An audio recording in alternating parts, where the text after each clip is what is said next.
नमस्कार दोस्तों। बड़े लंबे वक्त के बाद मैं एक बार फिर आपके सामने हाजिर हूँ और आज मैं आई हूँ एक बहुत ही ज्वलंत विषय पर अपने विचार लेकर। विषय है कि बुज़ुर्गों को चाहिए सच्ची संवेदनाएं, यानी जो सीनियर सिटीजन है उन्हें हमारा इमोशनल सपोर्ट, हमारा मॉरल सपोर्ट सब चाहिए, और जो आजकल उन्हें नहीं मिल रहा है।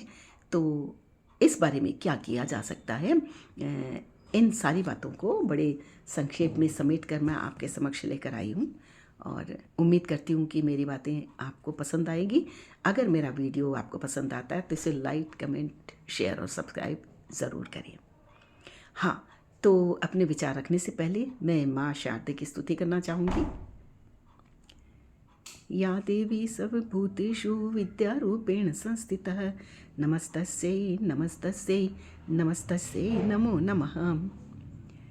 2022 की गणना के अनुसार दुनिया की कुल आबादी थी 7.9 अरब, जिसमें से 1.1 अरब लोग 60 या उससे अधिक की उम्र के हैं, यानी 13.9% लोग बुजुर्ग या सीनियर है। और ये आंकड़ा आने वाले वर्षों में और तेज़ी से बढ़ेगा, ये संभावना जताई गई थी और ठीक भी है, क्योंकि मेडिकल साइंस की तरक्की ने आम उम्र को आज काफ़ी बढ़ा दिया। यानी हर बीमारी का इलाज उपलब्ध है, सारी मेडिकल सुविधाएं उपलब्ध है, तो जाहिर है कि ज़िंदगी जो उम्र है वो भी लंबी हो गई, लाइफ स्पैन बढ़ गया है। मातृदेवो भव, पितृदेवो भव, गुरुदेवो भव, इन सारी हमारी सांस्कृतिक मान्यताओं ने आज धीरे धीरे अपना वजूद खोना शुरू कर दिया है। तभी तो आज बुजुर्गों के प्रति संवेदनशील व्यवहार नज़र नहीं आता।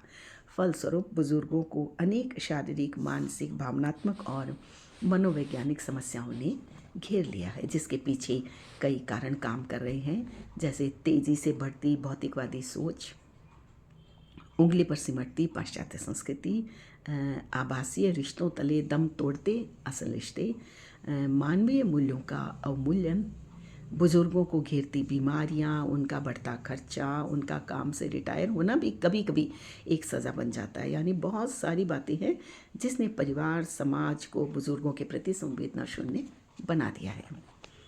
मिस्टर एंड मिसेज ए की बात करते हैं। मध्यम वर्गीय, साधारण मगर कर्मठ परिवार अपनी 4 बेटियों और एक बेटे के सपनों को साकार करने के लिए दिन रात काम में जुटा दंपति, पिता पैसा कमाने में और माँ कम पैसे में घर चलाने में दिन रात को मशीन बना देते। बेटे ने लायक होते ही किनारा कर लिया, बेटियों को आत्मनिर्भर बनाया, शादी ब्याह किए, उनके बच्चों को भी बड़ा किया। कब पति पत्नी सीनियर हो गए, उनके चेहरे झुर्रीदार हो गए, उन्हें आभास ही नहीं हुआ। अब रहने लगे दोनों बीमार। जवानी का अतिशय कष्ट इंसान को बुढ़ापे में ज़्यादा तकलीफ देता है। अब बारी आई बच्चों की, तो बच्चे उन्हें महीनों में बांटने लगे, यानी 3 महीने एक बेटी देखभाल करेगी, अगले 3 महीने दूसरी बेटी, और धीरे धीरे ये होने लगा कि माता एक बेटी के पास रहेगी तो पिता दूसरी बेटी के पास है। तो इस तरह वक्त बीत गया। वक्त का काम है बीतना, अच्छा हो या बुरा, उसको तो बीतना ही है। अब माता जी सिधार गई, पर लोग अकेले पिताजी यानी मिस्टर ए की हालत और ज़्यादा ख़राब हो गई। उनको ऊंचा सुनने पर ताने मिलते, उनको हर चीज़ डाइजेस्ट ना होने पर ताने मिलते। जैसे ही पिता शारीरिक रूप से अक्षम हुए, वो unwanted member of the family बन गए। अब बतियाने गपियाने को पत्नी भी साथ नहीं थी, नाती नातिन को बुजुर्ग की आउटडेटेड बातों में दिलचस्पी नहीं थी। अब उनकी एक ही प्रार्थना रहती, ईश्वर मुझे उठा ले। अकेलेपन और आंतरिक शून्यता में घिरे मिस्टर ए डिप्रेशन में चले गए और जल्दी चले गए ईश्वर के पास। मगर उनके चेहरे पर गजब सुकून था। संभवतः संवेदना शून्य परिवार से राहत मिल गई थी उन्हें। सीनियर या बुजुर्ग बहुत ज़्यादा सेंसिटिव, बहुत इमोशनल होते हैं। बिल्कुल एक बच्चे जैसा हो जाता है उनका जीवन। लेकिन जिस तरह हम बच्चे के साथ जी तोड़ मेहनत करते हैं उसकी अनकही बातों को समझने के लिए, एक पैर पर खड़े रहते हैं उसकी इच्छाओं को पूरा करने के लिए, नई नई चीज़ें ट्राई करते हैं ताकि वो पेट भर खाना खा ले, उसका 1% भी अगर हमें बुज़ुर्गों के साथ करना पड़े तो हम झुंझला जाते हैं। इस व्यवहार से बुजुर्गों का कोमल मन बड़ा ही हर्ट होता है। बढ़ती उम्र यानी घटती क्षमताएं। एक बुजुर्ग मन में यूं भी कई तरह के द्वंद्व लेकर चलता है, जैसे कि वो काम नहीं करते, सारे दिन घर पर मुफ्त की रोटियां तोड़ते हैं, वो घर के चार काम नहीं निपटा सकते, वो यहाँ वहाँ अकेले नहीं जा सकते, वो अपनी दैनिक ज़रूरत के काम स्वयं नहीं कर सकते। बीमारी, कमज़ोरी, कम सुनना, मेमोरी लॉस, इन सब के चलते उन्हें लगता है कि वे परिवार पर बोझ है। और अगर आर्थिक डिपेंडेंसी भी हो बच्चों पर, तब तो बुजुर्ग इन्फीरियरिटी कॉम्प्लेक्स के शिकार हो ही जाते हैं। शरीर एक मशीनरी है और मशीनरी अपनी रफ्तार से घिसती ही है, लेकिन परिवार का मधुर सम्मानपूर्ण रवैया घर के बुजुर्गों का सफ़र सहज बना सकता है। क्या ही अच्छा हो कि संतान भी अपने बुजुर्ग माता पिता के मन को उसी तरह समझ ले जिस तरह उसके बचपन में उसके माता पिता समझ लिया करते थे। ज़रूरी नहीं कि हर बुजुर्ग को अपने बच्चों का फाइनेंशियल सपोर्ट चाहिए ही, तो भी उन्हें उनका मॉरल सपोर्ट, इमोशनल सपोर्ट और एक ड्यू रिस्पेक्ट चाहिए ही होता है। उन्हें वक्त चाहिए होता है बच्चे का, ताकि वो उनके साथ अपने दिल की बात कर सके। बुजुर्ग यानी बरगद की छाँव, जिसमें पूरी तरह सुरक्षित है घर, परिवार, बच्चे और पूरी की पूरी तहजीब। बुजुर्ग यानी ज्ञान का बेशकीमती असीम भंडार। ज्ञान भी ऐसा जो जिंदगी जी के हासिल किया होता है। सिर्फ सूचना तंत्र नहीं है बुजुर्गों का जीवन। बुजुर्ग बुजुर्ग जो है वो जिंदगी जी के यानी जिया हुआ ज्ञान और उसका पिटारा लेकर चलते हैं। लेकिन हमारे तो माई बाप सब कुछ ठहरे हमारे गूगल गुरु, लेकिन गूगल के शरण में जज्बात, एहसास, अपनापन कहाँ से पाऊंगी। हर बुजुर्ग की इच्छा होती है कि जो कुछ वो जानता है उसके अनुभवों का पिटारा उसके बच्चे संभालें। वो अपने बच्चों को बहुत कुछ बताना चाहता है, अपने मन की बात सुनाना चाहता है, लेकिन जब दूसरी तरफ से तपाक से उत्तर आता है कि यह आपका ज़माना नहीं है, अब ज़माना बदल गया है, आप भी खुद को अपने ज़माने से बाहर लेकर आओ, तो कोमल बुजुर्ग दिल पर हथौड़े चलने लगते हैं। सब कुछ पुराना तो बुरा नहीं होता और सब कुछ नया भी कहाँ अच्छा होता है। तो नतीजा ये होता है कि बुजुर्ग अपना सा मुंह लेकर चुप हो जाते हैं और उनके अनुभवों का पिटारा अंदर ही अंदर दम तोड़ देता है। मिसेस और मिस्टर बी के बुढ़ापे की इकलौती संतान उनका बेटा ये कहकर विदेश गया कि वहाँ से बहुत सारा पैसा कमा कर लाएगा, ताकि यहाँ यानी अपने देश में भारत में आकर वो एक घर खरीद सके और अपने माता पिता के लिए, पूरे परिवार के लिए एक सुख सुविधाओं की सारी चीज़ें जुटा सके। सीधे साधे माता पिता जो थे वो भ्रम में जीते रहे।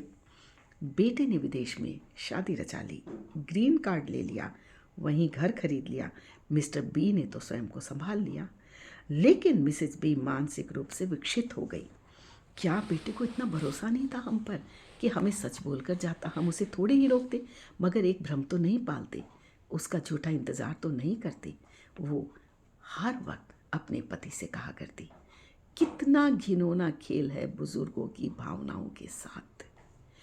बुजुर्गों को स्वयं को नकारा समझना छोड़ना होगा। यानी अगर उन्हें कोई संवेदनाहीन व्यवहार देता है, अगर उन्हें कोई सम्मान नहीं देता है, अगर बुज़ुर्गों को कोई नहीं समझता, तो क्या बुज़ुर्ग होना कोई ओछी बात नहीं है। बहुत ग्रेसफुल पड़ाव है उम्र का, जहाँ आपके साथ बहुत सारे अनुभव होते हैं, ज़िंदगी के अनुभव होते हैं, काम का अनुभव होता है, और आपकी जो बालों पे जो सफ़ेदी होती है ना, वो जिम्मेदारियों के निर्वहन की सफ़ेदी होती है। तो ये बड़ी ग्रेसफुल एज है आपकी बुज़ुर्ग होना। तो आपको स्वयं को नकारा, यूज़लेस, हेल्पलेस समझना छोड़ना होगा। अगर आपने इतना बार कर लिया ना, तो समझिए आपका बुढ़ापा बहुत खुशनुमा और खुशहाल हो जाएगा। आप अपने हुनर को पहचानिए, अपनी दबी या अनजी हॉबी को पुनर्जीवित कीजिए। सीनियर सिटीजन ग्रुप्स ज्वाइन कीजिए। आप स्वयं को पॉजिटिव रखिए। नौकरी या काम से ही रिटायर हुए हैं ना, ज़िंदगी तो बिल्कुल अलग चीज़ है जिससे आदमी कभी रिटायर नहीं होता, सिवाय तब जब उसको मौत का बुलावा आता है। तो पारिवारिक जिम्मेदारियों को निपटाने के बाद अब कुछ वक्त अपने को दीजिए, स्वयं को पहचानिए, और अगर आप इमोशनली स्ट्रांग हैं तो किसी की संवेदन शून्यता आपको हर्ट नहीं कर पाएगी। चीज़ों को देखने का नज़रिया आपको भी बदलना होगा। अब देखिए ना, बच्चे तो कभी पढ़ने के लिए और कभी काम से और कभी अपने वर्क लोकेशन पे जाएंगे ही। उन्हें आप तरक्की से रोक तो नहीं सकते। हाँ, आप डिजिटल वर्ल्ड से दोस्ती कर लीजिए और वर्चुअली जब भी दिल करे बच्चों से बातें कीजिए, वीडियो कॉल करके उन्हें देखिए, और आपका यकीन मानिए आधा मिला हुआ जैसा आभास जो है वो मन को होगा। ये जनरेशन बुरी नहीं है। ये जनरेशन यानी जो इस दौर की जनरेशन है बुरी नहीं है, प्रैक्टिकल है, जो अपने लिए भी सोचती है और बुज़ुर्गों के लिए भी। अब देखिए, आप शहरों में एक नया ट्रेंड चला है बुज़ुर्गों की देखभाल करने का, कि वो एक ही सोसाइटी में बच्चे क्या करते हैं, माता पिता को अलग से फ्लैट ले देते हैं। अब एक ही सोसाइटी में माता पिता भी है, बच्चे भी है, दोनों एक दूसरे की ज़रूरत में 24/7 अवेलेबल है। अब बुज़ुर्गों को अपनी ट्रेडिशनल जीवन शैली मिल जाती है और बच्चों की अपनी प्राइवेसी सुरक्षित रहती है। तो ये है ना एक कितना अच्छा देखभाल करने का प्रैक्टिकल तरीका। बदलाव की रफ्तार, हाँ ये बात माननी पड़ेगी कि बदलाव की रफ्तार इन दिनों बहुत ज़्यादा है। इतना बदलाव बुजुर्गों को ना तो हजम हो रहा है ना उन्हें रास आ रहा है, मगर वक्त के साथ कुछ तो बुजुर्गों को आगे बढ़ना होगा, वरन रुके हुए पानी में तो काई ही लगनी है। और बच्चों को भी चाहिए कि अपनी रफ्तार को थोड़ी सी लगाम दे, तो जनरेशन गैप काफ़ी हद तक कम हो सकता है। लेकिन बात वही कि अगर आप बुज़ुर्गों को समझाते हैं ना या डांटते भी हैं, तो वहाँ अहंकार या झुंझलाहट नहीं होनी चाहिए, बल्कि बेहतरी की कोशिश और प्यार होना चाहिए, क्योंकि सेल्फ रिस्पेक्ट बचाना बुज़ुर्गों का भी हक है। जब आप बुज़ुर्गों की किसी बात पर झुंझलाएं तो याद कीजिएगा अपना बचपन, कि किस तरह किस धैर्य के साथ एक ही बात को बार बार उन्होंने आपको समझाया है, उन्होंने आपको इस लायक बनाया है, और अब आपकी बारी है। तो आपको अगर थोड़ा बहुत उनके लिए करना पड़े तो आपको भी अपने अंदर धैर्य लाना ही चाहिए। Gardening, painting, yoga, dancing, jogging, social work, movie watching, photography, sketching, writing, यानी कितने सारे फील्ड्स हैं ऐसे जहाँ उम्र बाधा नहीं बनती। बल्कि मैं तो ये कहूँगी कि किसी भी काम के लिए उम्र बाधा है ही नहीं। काम से रिटायरमेंट के बाद आप अपनी रुचि के कामों को और अधिक बेहतरी से कर सकते हैं, क्योंकि आपकी ज़िंदगी अब घड़ी के कांटों के बीच बंधी हुई नहीं है। आपने जिम्मेदारियां पूरी कर ली है, आपने बच्चों को बड़ा कर दिया है, और अब आपने अपनी भरपूर नौकरी कर ली है। तो अब आपके पास काफ़ी समय है कि आप अपनी हॉबी को पूरे दिलो जान से परस्यू कर सकती है, हॉबी को जी सकती है। कभी कभी आप स्वयं चलाकर अपनी युवा पीढ़ी से बात कीजिए, उनके सपने, उनके काम, उनके प्रोजेक्ट्स की बातचीत कीजिए। हो सकता है आप ना समझे तो भी बात करने से थोड़ी बहुत जानकारी मिलेगी कि आपके बच्चे ऑफिस में क्या काम करते हैं, और आपके काम करने और आपके बच्चों के काम करने के दौर में कितना कहाँ और क्या फ़र्क आया है। ये जानकारी अपने आप में बहुत अच्छी चीज़ है, इसे आप ले सकते हैं। और इससे क्या होता है ना, नई और पुरानी पीढ़ी के बीच जब आपस में संवाद बना रहता है तो फिर कोई जनरेशन गैप होने के चांस नहीं रहते। जो काम आप कर सकते हैं करिए, आइडल मत बैठिए। आइडलनेस मन में हीनता पैदा करती है, और बच्चों को भी चाहिए कि अपने बुज़ुर्गों की इस सोच का सम्मान करें।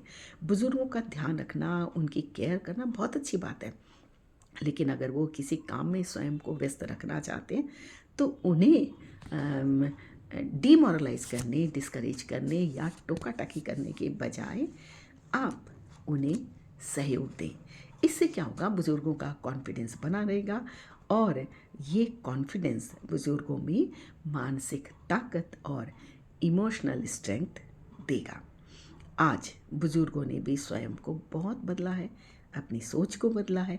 किंचित नई पीढ़ी भी बदले, अपने बड़ों को दिन में कुछ ना कुछ वक्त ज़रूर दे ताकि वो अपने दिल की बात आपसे कर सकें, क्योंकि एक उम्र के बाद बुजुर्ग नए दोस्त, नया फ्रेंड सर्कल अमूमन नहीं बना सकते हैं। तो आप अपने बुज़ुर्गों के मित्र बनिए, उनके साथ हंसिए, खिलखिलाइए, कुछ खेलिए, बात कीजिए, गपशप कीजिए, एक साथ चाय पीजिए, एक साथ लंच या डिनर लीजिए। यानी आपसी संवाद और आपसी प्रगाढ़ता आपसी बॉन्डिंग बढ़ाने में बहुत अहम रोल निभाती है। कहते हैं बुज़ुर्गों के आशीर्वाद में बड़ी ताकत होती है। थोड़ा सा प्यार और सम्मान पाकर वे आप पर अपना भरपूर आशीर्वाद और वो भी पूरे दिल से लुटा देंगे। बुज़ुर्गों की छाया में घर में बरकत होती है। तो आइए ना, बुज़ुर्गों के आशीष और बच्चों की खिलखिलाहट से भरा पूरा हंसता खेलता परिवार बनाएं।